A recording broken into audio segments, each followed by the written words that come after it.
Hi, I'm Mark. In this video, I'm going to show you how to access and remove the bar tensioner in your chainsaw.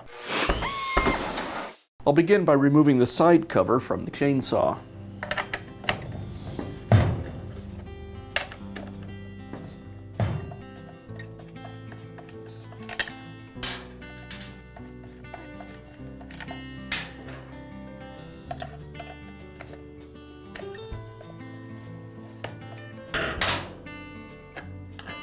With the cover removed, now I have access to the chain tensioner.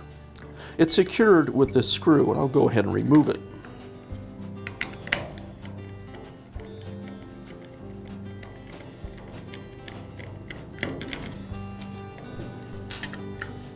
Now I can disassemble the tensioner. It's made up of a number of components.